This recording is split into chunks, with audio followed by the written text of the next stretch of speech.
Say yes to new beginnings. Yes. Say yes to new standards of excellence. Yes. Say yes to engaging reportage with a difference. Yes. Introducing Yes International Magazine.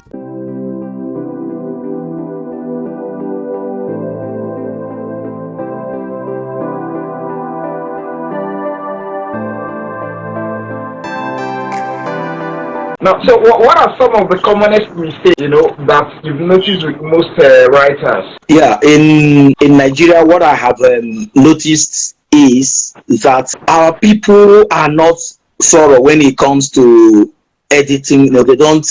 We don't believe in the power of edit. And the challenge too is that those who edit for you, many of them are not. Grounded, and that people don't like to spend money on editing. You write a story, you are a writer. It's just like a musician. You write. Sometimes you don't need to even create the lyrics. There are people who write songs, but you have a good voice, you can sing.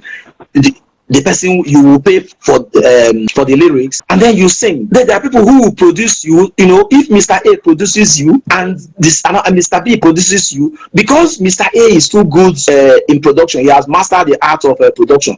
He has a way of turning you into a star than Mr. B. So that is what I see about our people. We don't believe that editing is something that should be paid for. Somebody will write a story and then the person gives it to his brother or sister or friend to review or to look at, and the person is at the same level there, and the person does it shabbily and then publish it because he wants to present it and make the money from presentation and all that. So we need, if you have written what you think is a good story, you need to look for a professional editor and even a proofreader to thoroughly go through your book and put everything the way it should be. And this it costs money. It's not something you give to your partner. Please do it for me now. No, if somebody is going through your 50,000 words, it will take weeks if the person needs to, or sometimes it's about two people that will do it. The first person will go through it, the other person will go through it again. That's why when you go through the Bible,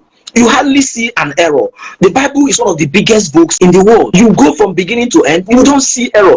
You go through the books that are published in the US or UK by Americans or by Britain, you hardly see errors. But you go through our Nigerian thing, and then you see all kinds. Look at the simplest now, side chick. Somebody will spell chick as CHI. That is not side chick, and it is not. I see it in newspapers. I see it. Every people will say, "Oh, it's the side chick." CHIC. No, it is CHICK. It is the cheek of a chicken. That is the word. It's not CHIC. It's chic. It's not even chic. It's chic. That is a French word to show that you are elegant, you are fashionable. It's not a noun. It's so, and it has gone into, we've gone into our lexicon, and newspapers will use it. I saw it a frontline newspaper used it yesterday. I saw it, and people use it, and so that is the way it is. And people put these things into their writing. You used to start somebody say, if you are in the abroad, it was a pidgin expression that people were using to joke for those people where they.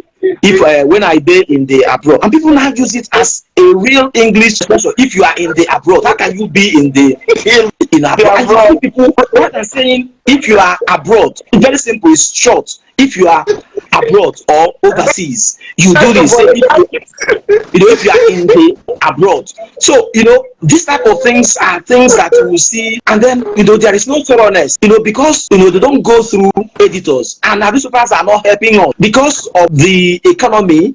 We no longer have gatekeepers who ensure, sub editors who ensure that before anything is published, whether on TV or on radio or newspaper, that there are people who check both the grammar and the fact checkers who check everything to ensure that everything is all. There is always this speed to be the one to break the news first, to get it out. It doesn't matter, just get it out anyhow. So it wasn't like that when I was growing up. When Delegiwa's magazine, Newswatch, had this challenge that if you see an error in their magazine, they will pay. They'll say they will pay a certain amount of money for any error you see. That was their way of showing, though it was a weekly, yet for them. But if you check the Time of London, you check the Wall Street Journal and New York Times and Co., you will see that I don't see such errors. So I say, how do they do theirs that we cannot do? It is just that there are people who are paid to as editors and proofreaders, and they are paid well. They are paid well to do that job, and they do it very, very well. Okay.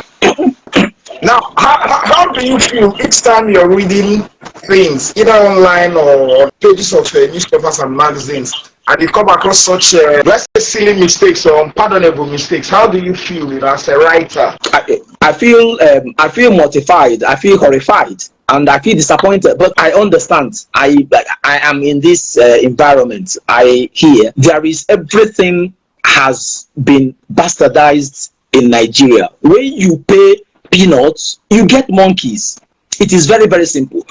The people who go into journalism today, many of them are people who cannot find any of that job. It is the same thing with Nigerian police. You say, oh, I could not find, if you ask in a police, why did you join the police? You say he came out, he could not find a job, and then one uncle or somebody helped him. You don't, that is not the way, just like teachers too. You say, why did you join teaching? You say the same thing, I could not find a job. Other countries, some of their best brains are in the teaching profession, medicine, teaching, nursing, military. Their best brains are in the military, IT, and also, the teachers in school, in secondary school, primary school. I heard that in some countries, if you make an A1, if you make a first class, you automatically given the chance to be a teacher, and you are paid well. When you are paid well, why do you need to be running after things? You focus on what. So when the best, but what happens in Nigeria is that the best brains are in the oil companies. Other ones have left the country,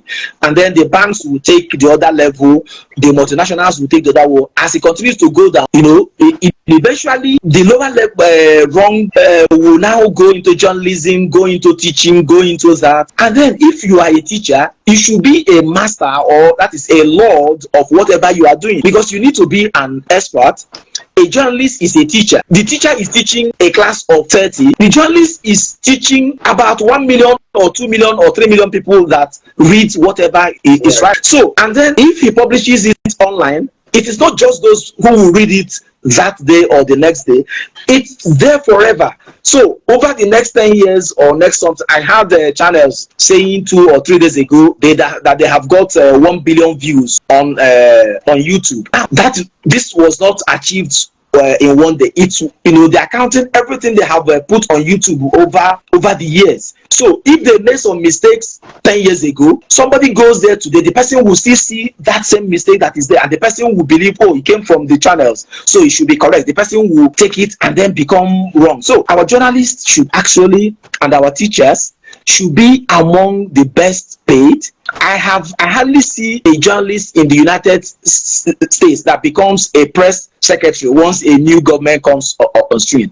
Most of them are paid more than the president of the United States, so they don't need to go and work for the United States president. Now in Nigeria, the dream of every journalist is to be made a press secretary of a governor, of a senator, or a president. So you will see that. So when you have such a scenario, you won't get the best. You just getting people who are using it as their daily, just to make some money, ends meet or whatever. And so, but that's not the way it should be. Okay.